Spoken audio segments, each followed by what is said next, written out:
हाय निश्चय, हाय अक्षत, how are you guys? मस्त है, तुम बताओ। सब बढ़िया भाई। आज क्या टॉपिक लेके आए हो आप दोनों? तो भाई आज का जो अपने टॉपिक तय किया है ना, उतना शानदार होने वाला है कि बजट, जिससे कहीं ना कहीं हर कोई डिपेंड करता है। अभी मैं एक मीम्स देख रहा था, उसमें मालूम क्या था भाई, मतलब उसने ऐसा कुछ, एक आदमी था वो बोल रहा था कि भगवान ऐसा कुछ करे कि बजट से कुछ लेने देना ना हो। वहां नीचे एक आदमी ने मालूम क्या कमेंट किया, तो हमेशा आप अपनी सैलरी 6 लाख से नीचे रहना। समझ नहीं आया क्या है ना कि यहाँ पे रेफरेंस की बात हो जाती है, हम शायद देखा नहीं है वो अभी। हाँ, देख, हाँ। देख लेंगे तो समझ में आ जाएगा।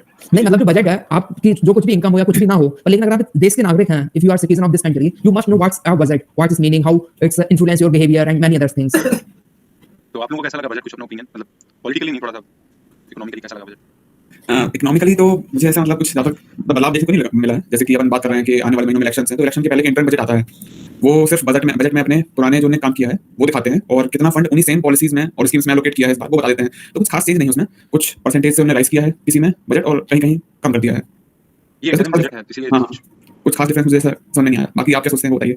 मेरे लिए भी मतलब बजट लाना था तो ला दिया है, मतलब बजट आता है बना के रख दिए हैं। उतना कुछ खास नहीं है। काफी कुछ जगहों पे मुझे लाइक जो कैपिटल एक्सपेंडिचर हमारी कंट्री में हो रहा है उसको हम काफी ज्यादा अप्रिशिएट तो कर रहे हैं, बट अभी आपने रिसेंटली देखा है कि जो वो ब्रिज बना है मुंबई में, क्या है उसका, अटल सेतु, उसमें अगर आपको साल भर का सब्सक्रिप्शन चाहिए और आपके पास 4 व्हीलर है तो आपको 1,15,000 अराउंड खर्च करने पड़ेंगे उसका सब्सक्रिप्शन लेने के लिए, अगर आपको साल भर वहाँ से गाड़ी निकालनी है अपनी। तो अल्टीमेटली हमारी पॉकेट पे हो रहा है, नॉट ब्लेमिंग गवर्नमेंट, बट हाँ ऐसा हो रहा है। लेकिन यकीन मुझे पता है थोड़ा सा वो नंबर थोड़ा सा वो लग रहा है कि अपन को तो मतलब 5 ही बार इस्तेमाल करना है साल में, फिर 10 बार मैक्सिमम, इतना फ्रीक्वेंटली कोई क्यों ट्रैवल करेगा? मतलब अब गवर्नमेंट तो अभी गवर्नमेंट की ही होर्डिंग है, जो गवर्नमेंट के चार्जेस हैं वो अगर जा भी रहा है ना, तो काफी एक्सपेंसिव लग रहा है ऐसे देखा जाए तो। मतलब इंडिया की अनइक्वालिटी इसलिए बढ़ रही है। सही कह रहे हैं आप। निश्चय आप बताइए। अरे ऑडिबल नहीं है Nishchay, you are not audible, unmute yourself please. जो भारत देश है उसने जो अनइक्वालिटी ऑफ इनकम जिसे कहते हैं, देश विकास अच्छा कर रहा है कहीं ना कहीं पर, लेकिन जो अनइक्वालिटी ऑफ इनकम है उसमें भी इंक्रीजमेंट आ रहा है। जैसे कि जो बजट है वो कहीं ना कहीं इसमें भी ध्यान देता है कि अनइक्वालिटी इनकम को हम कैसे खत्म कर रहे हैं। जैसे कि अभी मैं लेटेस्ट में रीड कर रहा था, अगर मान लो जो महाराष्ट्र है, अगर वो टैक्स के रूप में सेंट्रल गवर्नमेंट को 100 रुपए देता है, उसको सिर्फ 7 रुपए रिफंड मिलते हैं। और जो बिहार हो गया, वो अगर 100 रुपए देते हैं तो उनको 900 1000 रुपए तक मिलता है उनका। नहीं तो फिर वो डिमांड सप्लाई होता है ना, कहाँ पे किसी की डिमांड है। नहीं वही मैंने बताया, जो बजट वगैरह रहता है वो मतलब जो कहाँ पे क्या एक्सपेंड करना चाहिए गवर्नमेंट को, मतलब जो कहते हैं जो डेवलपमेंट हो वो सभी स्टेट्स का एक समान हो। नहीं निश्चय ऐसा नहीं हो सकता, क्योंकि अपन यूएस नहीं, अपन इंडिया है। हम एक स्टेट को एक एज अ डिफरेंट देखते हैं, स्टेट एक इंडिया का पार्ट है।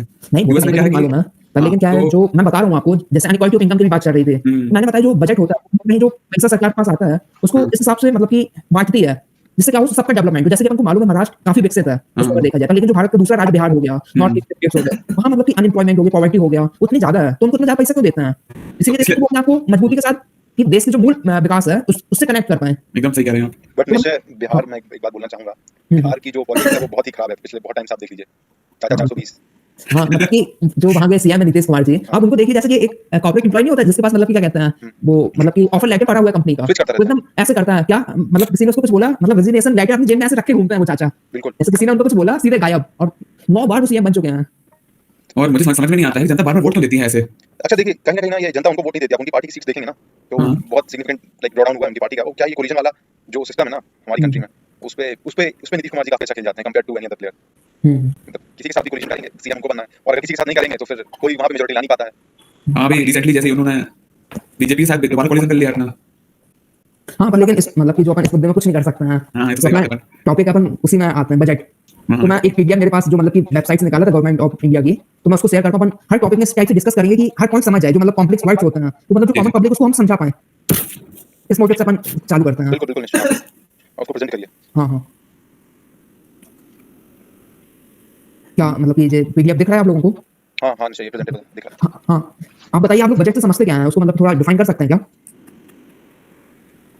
हेलो हाँ आवाज आ रही है निश्चय, आवाज आ रही है। बजट से मैं समझता हूँ जैसे कि अपन अपना पर्टिकुलर अपन फाइनेंस देखते हैं, अपना पर्सनल अपन बजट तैयार करते हैं कि 2000 रुपए मेरे खाने में जाएगा, 2000 रुपए मेरा रेंट जाएगा, 2000 रुपए की मैं शॉपिंग करूंगा, 3000 रुपए मैं अपने पेरेंट्स को भेजूंगा। फिर उसके बाद हमने शायद कोई लोन लेके रखा होगा, 1000 रुपए उसकी ईएमआई जाएगी। फिर मैं इस साल के अंत तक घूमने जाऊंगा, वहां के लिए 2000 रुपए। ये मैं 10 डेज का एमबीए प्रोग्राम भी है इसमें। हाँ इसमें 10 डेज का एमबीए प्रोग्राम भी है, स्किल डेवलपमेंट का। तो ये क्या है, जैसे कि हमने हमारे लिए बजट एलोकेट कर दिया है अकॉर्डिंग टू आवर स्ट्रेंथ्स, मतलब आवर इनकम, ठीक है ना। वैसे ही गवर्नमेंट एक पूरे देश के लिए बजट बना रही है कि भाई रक्षा में, डिफेंस में हम इतने रुपए लगाएंगे, हमने लोन लेके रखा है उसकी किस्त इतनी जाएगी, एजुकेशन में इतना खर्च करेंगे, महिला विकास में इतना करेंगे, हेल्थ में इतना करेंगे। तो बजट एक उसकी मतलब बजट वही है, इसमें बता रहे हैं, बजट कॉपीज में बता रहे हैं कि हम इतना रुपए यहाँ खर्च करेंगे जनता को, क्योंकि जनता यहाँ पे टैक्स पे कर रही है और उसका राइट है ये पता करना कि सरकार कहाँ उस पैसे का इस्तेमाल करने वाली है। हाँ यकीन आप कुछ बोलेंगे क्या? जो अक्षत ने बोला मैं वही बोलूंगा कि government introduce budget to tell us what are their spending plans, क्या उनके खर्च करने के आगे जो साल बचा हुआ है। जैसे ये तो इंटरिम बजट है, लाइक जो प्रीवियस वाला था वो पूरे साल का क्लियर होता है, इसके बाद अगर गवर्नमेंट रिपीट करेगी तो रिकॉर्ड बजट आएगा। बट हम बेसिकली प्लान है कैसा क्या खर्चा करना है, क्या कहाँ पे कितना पैसा एलोकेट करना है, ये भी दिखाता है कि हमारी जो कंट्री गवर्नमेंट है वो किस तरफ ज्यादा इंक्लाइंड है, डेवलपमेंट की तरफ है या फिर फ्रीबीज की तरफ है। तो यही सब है, जैसे कि उन्होंने बताया कि एमबीए प्लान, तो वही सब एमबीए प्लान बनाना, यहाँ कितना बाहर कितना खाना है, सब अपना इंडिविजुअली मैं बता रहा हूँ, बैंड्रा जी का कोर्स लेना है कि नहीं लेना है, बजट में बैठेगा कि नहीं बैठेगा, या फिर एमएलएम का कोई कोर्स करना है, डीडीएम वाला वो सब। हाँ नहीं बाकी मतलब एक सिंपल अपन बोल सकते हैं बजट एक मतलब सरकार हिसाब देती है, उसमें बताती है कि पिछले साल जो हमने टारगेट रखे थे वो कितने अचीव हुए, जो आने वाले साल हैं उनमें हम क्या करने वाले हैं और मतलब कितना रेवेन्यू जनरेट करेंगे, कितना टैक्स लगाएंगे। तो मतलब कि इसको अपन बजट मतलब कि आराम से समझ सकते हैं। हाँ निश्चय आप एकदम सही कह रहे हैं। ये एक गवर्नमेंट विजन दे रही है उसके सिटीजन्स को, अपनी कंट्री सिटीजन्स को, कि हम भाई कैपिटल एक्सपेंडिचर में वी आर वेरी बुलिश। तो आदमी क्या होता है उससे थोड़ा थोड़ा इनसाइट लेकर के अपना इन्वेस्टमेंट पैटर्न को भी चेंज करता है। तो हाँ और इसमें सब गवर्नमेंट बताती है कि कहाँ से उसे कितना पैसा मिला और कहाँ पे वो स्पेंड करेगी, और मतलब कि गोल्स बताती है कैसे वो लोगों को गरीबी रेखा से निकालेगी और देश के जो विकास में कितना रुपया लगाएगी। तो मेरे को लगता है कि अपन बजट को समझाने में कामयाब हो गए हैं। बिल्कुल। हाँ अपन आगे बढ़ते हैं, आगे चलते हैं। तो इसको एक और चीज बता देता हूँ, भारत में हर साल बजट 1 फरवरी को आता है, और जो कंटिन्यूस कई सालों से जो फाइनेंस मिनिस्टर अपनी निर्मला सीतारमण जी वो बजट कई सालों से प्रेजेंट कर रही हैं। ये उनका सिक्स्थ वो था बजट उनका। मतलब जो निर्मला सीतारमण जी हैं वो मतलब कि ज्यादा इंस्पिरेशन वुमेन्स होके मतलब कि देश की पहली फाइनेंस मिनिस्टर भी हैं। पहले हैं हाँ मतलब इंदिरा गांधी जी रही हैं, लेकिन वो फुल टाइम नहीं रही हैं, पार्ट टाइम रही हैं। ओके। तो इधर पर अपन दूसरे उसमें आ जाते हैं, विकसित भारत। इसको बताइए। ये बजट कब का है? 2024 का बजट है ना? हाँ ये विकसित भारत बाय 2047। हाँ एक्चुअली क्या है, जो अभी अमृत काल चल रहा है, आपको मालूम क्या अमृत काल में पहुंच गया। हाँ वो आप पहुंच जाएंगे, अभी आप अमृत काल में जी रहे हैं, मालूम है? हाँ वो तो काफी बढ़िया। अमृत काल मतलब जो भारत के 75 ईयर जो आजादी के भारत को मिले, और जब तक वो 100 के हो जाएंगे, मतलब 1947 में अपना देश फ्रीडम पाया था, और जब 100 साल बाद मतलब 2047 में, तो हम अब भारत को डेवलपिंग कंट्रीज के रूप में ही देखेंगे, हम डेवलप कंट्रीज देखेंगे। मतलब देखने से सही में ऐसा हो जाएगा क्या? मतलब देखने में से डेवलप कंट्री हो जाएगी? अच्छा आप बताइए। नहीं मुझे विजन बढ़िया लगता है गवर्नमेंट का। एटलीस्ट वो ऐसा बोल रहे हैं कि हम विकसित भारत की तरफ काम कर रहे हैं। अच्छा। अभी हम एक डेवलपिंग नेशन है, 2047 तक हमको डेवलप्ड नेशन बनना है। तो उसमें हम क्या कर रहे हैं वो सब गवर्नमेंट काम कर रही है। मुझे लगता है देखने से तो लगता है कि मंजिल दूर नहीं है, लेकिन देखते हैं। नहीं, और सबसे प्लस पॉइंट आप देखेंगे, जब से अपन लोग किताबों में स्कूल गए, अपन लोगों ने क्या एग्री किया है, भारत डेवलपिंग कंट्रीज है, लेकिन अब जो गवर्नमेंट वो कोशिश कर रही है कि हम इस साल तक हम डेवलप नेशन बोलने लगेंगे। हाँ 2047 तक। हाँ मतलब ये एक पॉजिटिव अप्रोच है कि हम गरीब हैं पर लेकिन हम हमेशा उसके लिए नाटक नहीं कर सकते कि हमारे साथ ऐसा है। अब हमें जो अपना लक्ष्य लेके चलना है वो विकसित भारत को लेके चलना है। हाँ यज्ञ आप बताइए, आप क्या समझते हैं? मुझे ये थोड़ा सा जो विजन है ये थोड़ा सा ब्लर दिख रहा है। ओके। तो ये इतना ही ब्लर है कि जितना ब्लर मतलब जैसे मैं चश्मा हटा दूंगा तो आपको नहीं दिख रहा है। ओके। ऐसे ही ये विजन मुझे दिख रहा है, क्योंकि रिसेंटली कोविड का समय आपने दोनों ने देखा होगा कि 80 करोड़ लोगों को फ्री में अनाज दिया जा रहा है। देश में काफी ज्यादा बिजनेसमैन इंडस्ट्रियलिस्ट हैं जो काफी अच्छा परफॉर्म कर रहे हैं, बट देश में कहीं ना कहीं इनकम अनइक्वालिटी बहुत ज्यादा इंक्रीज हो रही है, बहुत ज्यादा इंक्रीज हो रही है। और कहने से बोलने से मतलब नहीं होगा, हमको एक्चुअली लोगों की पर कैपिटा इनकम पे वर्क करना पड़ेगा। रादर देन जीडीपी हमारा भले 15 ट्रिलियन हो जाएगा, बट थोड़ा सा हमको पर कैपिटा इनकम पे फोकस करना पड़ेगा। तो हाँ ये जो बात है ये और अच्छे से हो जाएगी।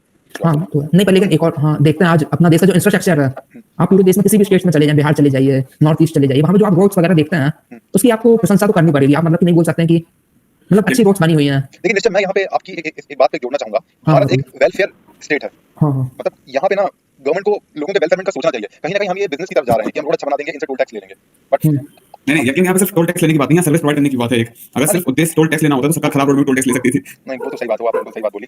अभी मैं कुछ दिन पहले पुणे से हमारे होम टाउन पन्ना गया था, तो पुणे से एक समृद्धि एक्सप्रेसवे निकलता है जो कि मुंबई से नागपुर कनेक्ट करता है। पुणे उसमें बीच में एक पार्ट है। तो आप मानेंगे नहीं, ट्रेन से पुणे से पन्ना जाने लगते हैं कम से कम 23 से 24 घंटे। नहीं 18-20 घंटे में पहुंच जाते हैं। 20 घंटे की ट्रेन होती है सतना तक की पुणे से, और फिर 3 घंटे वहां से पन्ना के, 23 घंटे होते हैं। ओके। अभी तक रेलवे स्टेशन नहीं आया, बताइए। पन्ना रेलवे स्टेशन नहीं आया अभी, लेकिन आप सुनिए तो विजन को 60 का 2060 दिए। नहीं आप सुनिए तो मेरी बात, 1200 किलोमीटर की जर्नी थी। आपको क्या लगता है कितनी देर में हो रही होगी? करीब 15-16 घंटे में। हाँ अब आप देखिए पॉसिबल था क्या? उसमें भी 4 ब्रेक लिए गए थे 45 मिनट के। तो जो इंफ्रास्ट्रक्चर है ना उससे बहुत ज्यादा अंतर आएगा। एक तो आदमी की सबसे पहले आप बोल रहे हैं कि शायद हमने उसमें 700 रुपए का वो दिया था टोल टैक्स, ठीक है। जब रोड अच्छे हैं तो गाड़ी की जो ड्यूरेशन होता है ना, टेन्योर, वो बढ़ता है, टायर्स कम खराब होते हैं, सर्विसिंग कॉस्ट कम हो जाती है, आपको सर्विस मिलती है, ठीक है, मतलब आपको खाने पीने का अच्छे ऑप्शन मिल जाते हैं, टाइम से आप अपने घर पहुंच सकते हो। तो मुझे लगता है कि 700 रुपए यहाँ पे गवर्नमेंट ने कंपनसेट कर दिया मेरे लिए। ओके। तो आपको क्या इसमें विचार है? नहीं वो तो है कर दिए, लेकिन तब भी मतलब कि विकसित भारत का जो विजन है वो आपको क्या लगता है आज जिस देश में मतलब कि 80 करोड़ लोग स्ट्रगलिंग कर रहे हो, मतलब कि वो 5 किलो मतलब 5 लोग हैं उससे डिपेंड हो, तो आपको कितना ऐसा लगता है कि हम विकसित भारत की तरफ जा रहे हैं? देश की पॉपुलेशन ही 80 करोड़ है। हाँ नहीं आप एकदम सही कह रहे हैं। मुझे लगता है आप थोड़ा सा नंबर ऊपर नीचे हो रहे हैं यहाँ पे। मैं गवर्नमेंट का सपोर्ट बिल्कुल भी नहीं कर रहा हूँ, अगर किसी को लग रहा है ऐसा तो। नहीं 80 करोड़ कोविड में था, जब आदमी के पास खाने के लिए और कमाने के लिए कुछ नहीं था। ओके ठीक है, ये नंबर 80 करोड़ नहीं है अभी मेरे हिसाब से, जो मैंने अभी आपने जो रिपोर्ट शेयर की है इसमें एक नंबर आता है 26 करोड़ लोगों को गवर्नमेंट ने गरीबी से बाहर निकाला है। नहीं एक्चुअली में क्या है गरीबी से बाहर निकाला होगा उसके बाद क्या करोगे? हाँ मतलब जो अनाज वगैरह है ना वो मैं सुना था कि सरकार अगले 5 साल तक उसको कंटिन्यू करने वाली है देना चाहती है।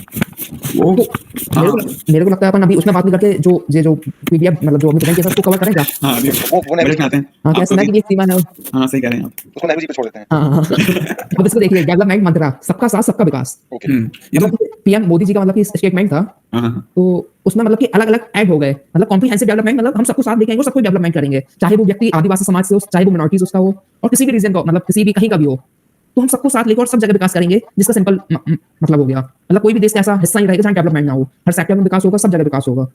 और इसी पे निर्मला सीतारमण जी बहुत फेमस हैं अपने कुछ कुछ डायलॉग्स के लिए। हाँ, तो हाँ। उन्होंने इस बार 2 डायलॉग मतलब 2 नई चीज बताई है। ओके उन्होंने कहा एफडीआई जानते हैं ना विषय आप, फॉरेन डायरेक्ट इन्वेस्टमेंट। हाँ जानता तो हूँ उन्होंने नया इसका वो दिया है इस बार, उन्होंने बोला है फर्स्ट डेवलपमेंट इन इंडिया और दूसरा उन्होंने दिया जीडीपी का full form governance development performance. Okay तो इस बार भी उन्होंने अपना कुछ छोड़ा नहीं है।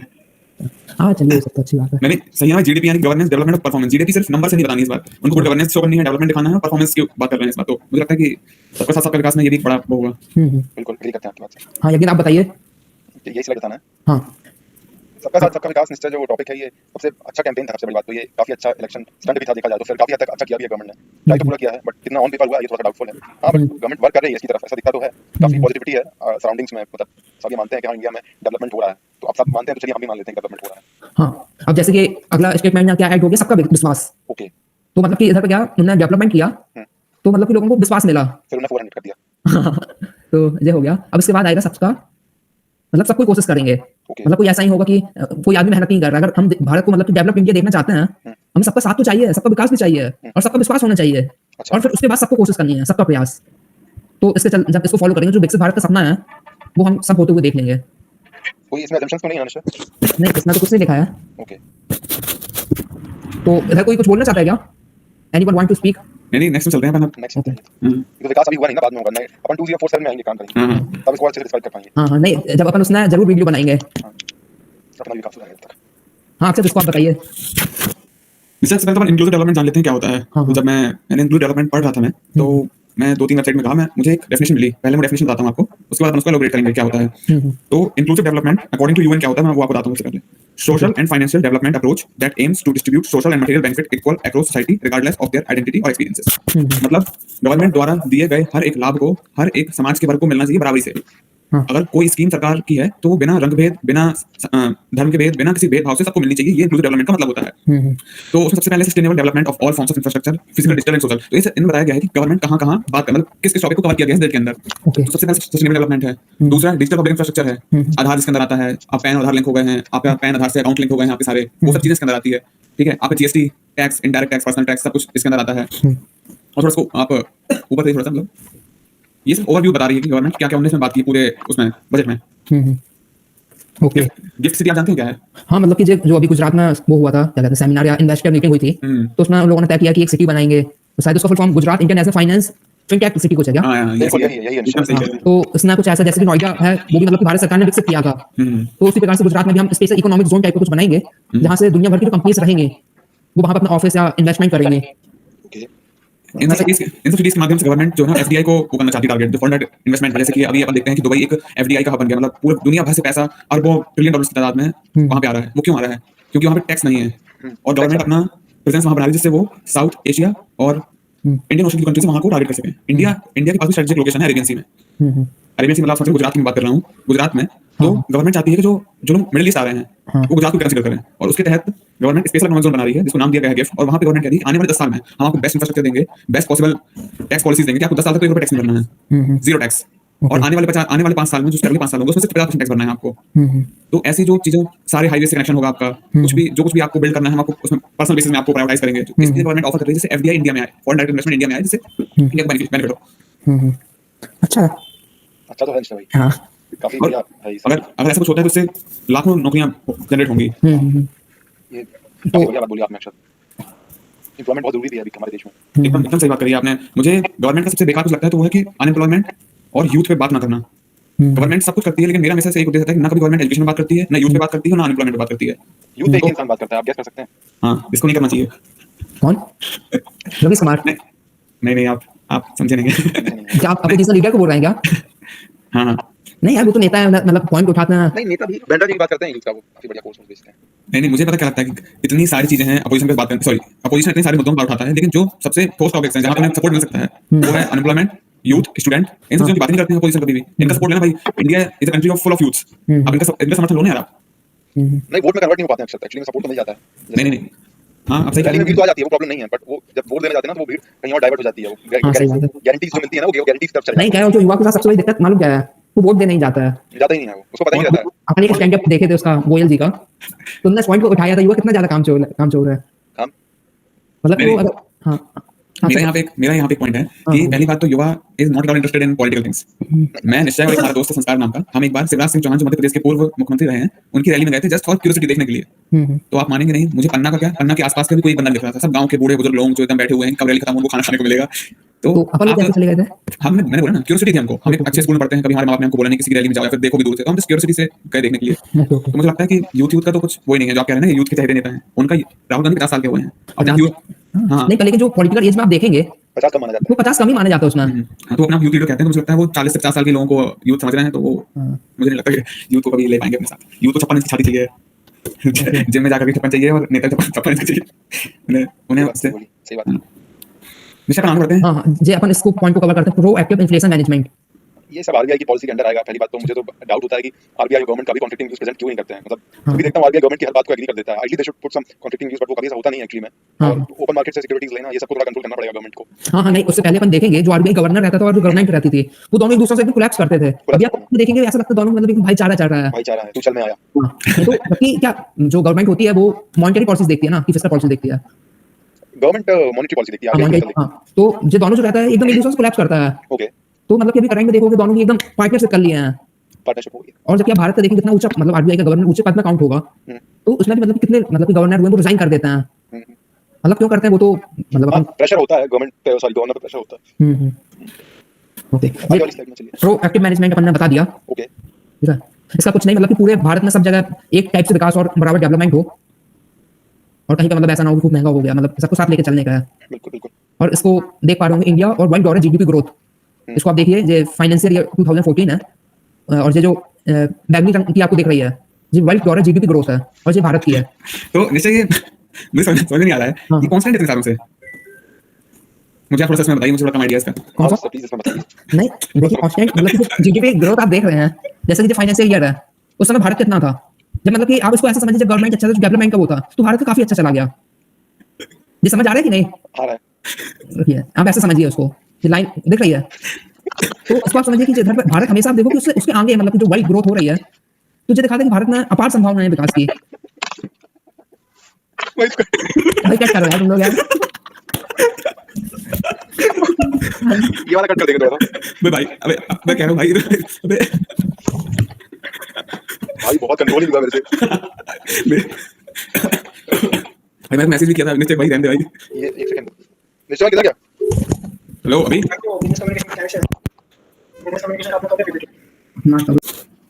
स्टार्ट। हाँ और साथ में जैसे कि आपने अभी देखा कि हम लोग बहुत ज्यादा भावुक हो जा रहे हैं, लेकिन अब हम लोगों ने तय किया है एकदम पॉइंट टू पॉइंट बात करेंगे, और इसी जो अपना फोकस एरिया इसको समझाएंगे यज्ञेन सर। यज्ञेन आपकी जैसे ये गरीब कल्याण की योजना है, ये भारत के जो बिलो पॉवर्टी लाइन वाले लोग हैं ना, इनको अब पॉवर्टी लाइन के ऊपर करने की प्लानिंग है गवर्नमेंट की। बट अब जब देश में गरीब ही नहीं रहेंगे तो फिर क्या रहेगा मतलब। बट सरकार कहती है सबको अमीर बना देगी, तो चलिए अब इस प्लान के हिसाब से देख ही लेते हैं क्या है। DBT has led to saving of 2.7 lakh crore, 25 people move out of multi dimensional poverty, credit assistance. तो ये बेसिकली ये चीजें ये बता रहा है कि गवर्नमेंट ने अभी तक क्या क्या करेगी। तो इसमें मतलब 25 करोड़ लोगों को गरीबी से बाहर ऑलरेडी सरकार ने निकाला है, और काफी अच्छा क्रेडिट असिस्टेंस भी दिया है इसको गवर्नमेंट, और आगे भी देगी। तो गरीबों का कल्याण होगा इसमें, समझ आइए क्या मतलब। ये टॉपिक जो है निश्चय ये मोर देन मतलब इस स्लाइड इससे भी बहुत बड़ा टॉपिक है। ये इस स्लाइड बहुत छोटी है इस टॉपिक को समझाने के लिए। तो कभी जब गरीबों पे बात होगी तो इस पे बात करें। और जैसे कि मैं इधर पर इसका फुल फॉर्म बताना चाहता हूँ, जैसे कि जो पीएम सवन निधि जो लिखा हुआ है इसका फुल फॉर्म होता है prime minister street vendor Atmanirbhar Nidhi. मतलब कि जो आपके रोड साइड इन सब में ठेले लगाते हैं ये सब उसी के अंतर्गत आते हैं। ठीक है आगे बढ़ूंगा जैसे। हाँ हाँ अक्सर बताइए empowering the youth. Just second. हाँ स्क्रीन विजिबल है निश्चय। हाँ एक्चुअली मुझे विजिबल नहीं हो रही है। हाँ, एम्पावरिंग द यूथ में गवर्नमेंट कहती है कि उसने 1.4 करोड़ यूथ को ट्रेन किया है अंडर स्किल इंडिया मिशन। एक गवर्नमेंट का स्किल इंडिया मिशन, इसके अंतर्गत बहुत सारी वोकेशनल स्किल्स सिखाई जाती है, जिसमें प्रैक्टिकल एस्पेक्ट ज्यादा है इसका, जैसे कि टैली, कोडिंग, महिलाओं को सिलाई, जिससे उनको just after learning that skill they get employment. ठीक है, उसके अंदर गवर्नमेंट कहती है कि जो एक सेकंड, अरे हाँ, one second, take your time. हाँ ठीक। और इसमें गवर्नमेंट ने बताया कि जैसे कि 2014 में, जैसे कि अपन ने पहले ही बात की थी इंटरिम बजट में, सिर्फ एक कंपैरिजन कर रहे हैं कि जब गवर्नमेंट इनकी आई थी 2014 में और 2023 आज तक में कितना ज्यादा चेंज आया है। जैसे गवर्नमेंट यहाँ पे दिखा रही है कि भारत देश में 2014 में 16 IITs हुआ करते थे और जो कि 2023 में बढ़ करके 23 हो गए हैं। वैसे ही बता रही है गवर्नमेंट कि एम्स जो अस्पताल हुआ करते थे 2014 में 7 हुआ करते थे पूरे भारत देश में, और आज 2022 में वही 22 हो चुके हैं कुछ। हाँ अच्छा, जैसे कि आपने बताया था कि आपने भी अभी स्किल इंडिया में कुछ किया है ना कोर्स, हाँ, कैसा था उसका अनुभव आपका? मतलब मेरा तो उतना कुछ खास नहीं था। मैं इसलिए मैंने जब जो अपना फर्स्ट पार्ट था बजट का, उसमें अपन ने एक बात की थी कि जो गवर्नमेंट है वो यूथ, एजुकेशन और अनएम्प्लॉयमेंट पे बात नहीं करती है, तो मेरा वहाँ पे ही था। इतना ज्यादा नजरअंदाज किया गया उस कोर्स को। मुझे तो आइडिया भी नहीं था कि मैं किसी स्किल इंडिया प्रोग्राम का पार्ट भी हूँ। जब मेरा एग्जाम हुआ तो मुझे लास्ट एग्जाम के दिन एक फॉर्म फिलअप करने के लिए दिया गया था। उस फॉर्म में मुझे फिलअप करना था कि जो मैंने स्किल इंडिया कोर्स किया हुआ है वो आपको कैसा था। अब बच्चे वहाँ टीचर से पूछ रहे हैं कि सर मैंने कौन सा स्किल इंडिया कोर्स किया है, तो उन्होंने हमको बताया कि जो तुम लोगों ने ये सब्जेक्ट पढ़ाई की है ये स्किल इंडिया के अंतर्गत आता है। तो मेरा तो बहुत खराब था। उसमें काफी चीजें लिखी थी कि आपके पास अच्छा लैब था। मेरे कॉलेज का लैब बहुत अच्छा है, लेकिन हमें कॉलेज के लैब में कुछ भी उसके बारे में नहीं बताया गया था। ओके। और ना ही मुझे कोर्स की शुरुआत में पता था, मतलब सेमेस्टर की शुरुआत में कुछ स्किल इंडिया का प्रोग्राम से मैं एनरोल्ड हूँ। जस्ट रैंडम उन्होंने फीडबैक भराया, टिक कर दो कि कैसा था, हर चीज में एवरेज के ऊपर टिक करना। ओके। तो पूरा फ्रॉड है ये। ओके, मतलब आप मानते हैं कि कहीं ना कहीं जुमला एक टाइप का है। जुमला। हाँ बिल्कुल, मैं इसलिए मैंने इसका कंडेम किया ना जब अपन बात कर रहे थे। और जैसे कि इधर पर अपन देख सकते हैं increase in PM Shri budget allocation 4000 crore का था, अब जो अगला 24-25 का रहेगा वो 6050 का रहेगा। 2050 करोड़ बढ़ा दिए गए हैं। और इधर जो बी मतलब होता है बजट एस्टिमेट, मतलब सरकार ने अंदाज इतने का लगाया है। जो रियलिटी होगी वो चेंज होगी, पर लेकिन ये अंदाज इतने का लगाया गया है। और ये जो मुद्रा योजना है इसका आप फुल फॉर्म एक बार जान लीजिए, micro unit development refinance agency. Okay, इसमें मतलब जो छोटे छोटे हैं और मतलब जो इंडस्ट्रीज कभी हुआ करती थी किसी के चलते बंद हो गई या सुस्त हैं, तो उनको मतलब कि फाइनेंस देना ये जो पीएम जो मुद्रा योजना उसके अंतर्गत आता है। ओके, एकदम सही कह रहे हैं निश्चय आप। तो यहाँ पे अपन बात करते हैं कि वेलफेयर ऑफ फार्मर्स के लिए, अन्नदाता के लिए गवर्नमेंट क्या सोच रही है। यहाँ पे एग्रीकल्चर की बात नहीं हो रही है, यहाँ पे जो आदमी एग्रीकल्चर करता है उसकी बात हो रही है। तो अंडर पीएम किसान स्कीम, किसान का भी यहाँ पे फुल फॉर्म है। किसान का फुल फॉर्म यहाँ पे ये है कि पीएम किसान सम्मान योजना के तहत, केआई से किसान है ऐसे सम्मान है, और योजना के अंतर्गत गवर्नमेंट कहती है उसने 11.88 करोड़ फार्मर्स को प्रॉफिट पहुंचा है। पीएम किसान सम्मान योजना ये है कि साल में 3 बार 2,000 रुपए, यानी कि पूरे साल भर में 6,000 रुपए गवर्नमेंट देती है। और वो ये कहती है कि 6,000 रुपए उसने 11.8 करोड़ फार्मर्स को दिए हैं। ठीक है, कोई उसका दूसरा मतलब मैं क्वेश्चन करना चाहूंगा, कोई इसका लाइक कोई फैक्ट चेक है क्या, मतलब दिया है कि नहीं दिया कुछ? नहीं दिया है। आप इस पे सवाल उठा सकते हैं क्या कुछ 6,000 रुपए देने से साल भर में एक किसान के कुछ भी डिफरेंस आएगा कि नहीं आएगा? आपको क्या लगता है? वो तो नहीं आएगा, अकाउंट में केवल 6,000 रुपए बढ़ा दिखेगा बस, नहीं आएगा, कुछ नहीं आएगा। कुछ मुझे नहीं लगता है कि देखिए अल्टीम। अब मैं एक बात बताइए ना, किसान के पास जो ट्रैक्टर है या जो मशीनरी है, आप भी बताइएगा। 6,000 रुपए आपने यहाँ दिया, वहाँ अपने पेट्रोल डीजल इतना बढ़ा दिया, अपने ट्रैक्टर में क्या डालेगा? पानी। सही बात है, पेट्रोल डीजल भी नहीं आता। क्या बात कर रहे हैं आप? ये 6,000 रुपए में तो नहीं भाई, मान लो आपने 6,000 रुपए दे भी दिया, आपने तो उससे ज्यादा ले भी लिया भाई, वो पानी डाल के चला लेगा। फिर तो वही बात है कि आपको भैंस चलानी हो अपने खेत में, तो यहाँ पे बांध लो, चला लो भैंस। ऐसे कैसे विकसित देश बनेगा? और यहाँ पे क्रॉप इंश्योरेंस दिया गया है प्रधानमंत्री फसल बीमा की योजना के तहत 4 करोड़ किसानों को। जैसे कि फसल बीमा योजना है, सूखा पड़ गया, बिना टाइम की बारिश हो गई, आग लग गई, और भी कई कारण होते हैं, मवेशियों ने खराब कर दिया, जंगली जानवरों ने खराब कर दिया, तो उसके तहत सरकार आपको एक फसल बीमा योजना देती है। तो उसके अंतर्गत 4 करोड़ किसानों ने आज तक लाभ उठाया है। और एक नई चीज मैंने यहाँ पे देखी, integration of 1361 mandis under e NAM supporting trading volume of 3 lakh crore. यहाँ पे निश्चय ई का मतलब इलेक्ट्रॉनिक है और नैम का मतलब नेशनल एग्रीकल्चर मार्केट है। गवर्नमेंट चाहती है कि 1 नेशन 1 मार्केट हो जाए, यानी कि आप अगर राजस्थान के किसान हैं और आप अपना प्रोड्यूस मध्य प्रदेश में बेचना चाहते हैं, तो आपको फिजिकली प्रेजेंट नहीं होना है वहाँ पे मध्य प्रदेश में, बस आपको आपका जो प्रोड्यूस है वो ई नैम की वेबसाइट में रजिस्टर करना है, जिससे एक मध्य प्रदेश में बैठा हुआ व्यापारी आपको देख सके कि भाई कोई निश्चय जैन नाम के राजस्थानी फार्मर है, वो अपना प्रोड्यूस बेचना चाहते हैं, और वहाँ पे आप प्राइस डाल देंगे तो वो आदमी उस वेबसाइट के थ्रू आपसे आपका माल खरीद लेगा। ओके, मतलब कि इधर पे जो बिचौलिया लोग होते हैं, जो दलाल जिसे कहते हैं, उसको खत्म करने का मतलब कि एक मुहिम है जो मीडिएटर है। वो हो गया था ना ये किसान आंदोलन में। हाँ बिल्कुल हुआ था, लेकिन इसमें सारी गवर्नमेंट्स ने ऑल ओवर इंडिया ने एक्सेप्ट नहीं किया था ये, जो कि इंडिया की सबसे बड़ी मंडी जैसे पंजाब, पंजाब तक एक्सेस नहीं है गवर्नमेंट की। गवर्नमेंट अभी एक्सेस कर रही है उन स्टेट्स को जहाँ पे उनकी गवर्नमेंट है, जैसे कि महाराष्ट्र, मतलब ओरिजिन में भी जहाँ पे एनडीए का मतलब कि शासन था। एनडीए का शासन है, जैसे कि हाँ एनडीए, जैसे कि राजस्थान सबसे बड़ा इसमें शेयर रखता है ई-नैम में, राजस्थान में सबसे ज्यादा फार्मर्स हैं। ओके हाँ, तो इससे एक किसान को बहुत ज्यादा फायदा होता है। उसके जब वो मंडी में जाता है ना, तो वहाँ पे 4-5 ही लोग होते हैं खरीदने वाले। अगर आप कभी किसी मंडी में गए होंगे, डिस्ट्रिक्ट मंडी में या फिर स्टेट मंडी में कभी भी गए होंगे, तो वहाँ पे मुश्किल से बड़े बड़े नाम 5-6 लोग होंगे जो आपका माल, आपका जो प्रोड्यूस है वो खरीदेंगे। तो उससे क्या होता था कि एक फिक्स प्राइस हो जाता था, वो सब लोग 6 लोग अपने में डिस्कस कर लेते थे और वो हर प्रोड्यूस का 100-200 रुपए ऊपर नीचे करके मतलब खरीदते थे लोगों से। मतलब वो लोग अपने कार्केट बना लेते थे, कर लेते थे। हाँ, एकदम सही कह रहे हैं आप। लेकिन जो सरकार का ऑब्जेक्टिव है कि भाई जो किसान है वो ज्यादा पैसा कमा सके। अगर कोई इंडस्ट्रियलिस्ट है, अगर वो गुजरात में बैठा हुआ है और उसको गेहूं खरीदना है, और गेहूं राजस्थान की एक मंडी में, जयपुर मंडी में खूब गेहूं के प्रोड्यूस हुआ है अभी, मतलब है, तो वो डायरेक्टली बिड कर सकता है उस गेहूं को खरीदने के लिए। ओके, मतलब इससे किसान को भी फायदा होगा और जो रॉ मटेरियल खरीद रहा है उसको भी फायदा होगा। मतलब जो विकसित भारत का सपना है वो मतलब कि इन सबको देखते हुए लगता है कि एक दिन निश्चित रूप में पूरा होगा। जरूर, मुझे क्योंकि अगर आप देखिए सबका साथ सबका विकास की बात हो रही है, जहां मतलब कि आज भी भारत में मेजॉरिटी ऑफ जो पॉपुलेशन है वो एग्रीकल्चर इनकम में आज भी डिपेंड है, इतना कुछ होने के बाद भी। जी। तो इसमें मतलब किसानों का खूब बड़ा हाथ होगा जब विकसित भारत जिसकी हम कल्पना किए हैं। हाँ। और इसमें एक और स्कीम है निश्चय, जिसके तहत गवर्नमेंट ये चाहती है कि अगर आप फार्मर हैं, आप चावल बनाते हैं, तो गवर्नमेंट क्या करेगी, आपको लोन देगी at very minimal cost, minimal interest. और उसमें गवर्नमेंट ये चाहती है कि आप जो, जैसे आप गेहूं उगा रहे हैं या फिर आप चावल उगा रहे हैं या फिर आप कुछ भी उगा रहे हैं, बार्ले मिलेट्स उगा रहे हैं, तो आप एक फाइनल प्रोडक्ट लेकर के आइए, आप उसको बेचिए, हम उसको टैक्स फ्री, मतलब कम टैक्स कर देंगे आपके लिए। मतलब हर एक फार्मर एक प्रोडक्ट लेकर के आएगा।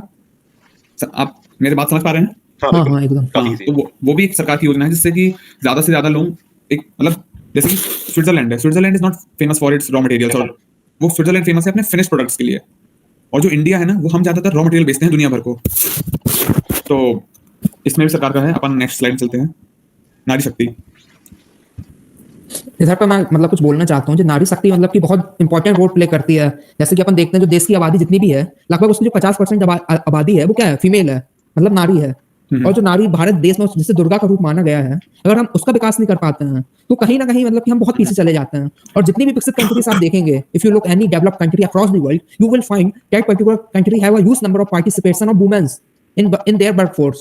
But in India, still majority of population, women's population, don't get a chance or opportunity to work outside from home. Truly, Nishchay, I agree with you what you have said. They have faced so much of discrimination and prejudice from many years. This is not very new. Even like before independence, what women have faced, ideally it should not have happened, but this has been the history of India. But now the government is focusing more towards this. So hopefully they will get some better treatment, or they will become more empowered after this. Yeah. Mr. Do you want to discuss these points or? नहीं, इसमें मेरे को लगता है discuss करना चाहिए अपन को। जैसे कि इसमें ये जो क्या कहते हैं, ये जो अपना तीसरा पॉइंट लिखा हुआ है 43% फीमेल एनरोलमेंट इन STEM, इसका फुल फॉर्म होता है साइंस, टेक्नोलॉजी, मतलब मैथ्स वगैरह। मतलब कि जो इस टाइप के कोर्स है उसमें बच्चों ने पार्टिसिपेट किया है। क्या मैं गलत कह रहा हूँ क्या? हाँ, साइंस, टेक्नोलॉजी, इंजीनियरिंग और मैथमेटिक्स। तो मतलब कि इन सब कोर्स से मतलब कि बच्चों को सिखाया जा रहा है कि ये सब होता क्या है। और आज भी मतलब जो हायर एजुकेशन है उसको आप देखते हैं कि 28, देखिए साथियों, अभी जो हम लोग किए, हो सकता है कुछ गलतियां हुई हैं, लेकिन जितना अच्छा कर सकते हैं तो उतना अच्छा किया, और जितना हमें लगा कि हम समझा सकते हैं अपने लेवल का बेस्ट समझाया।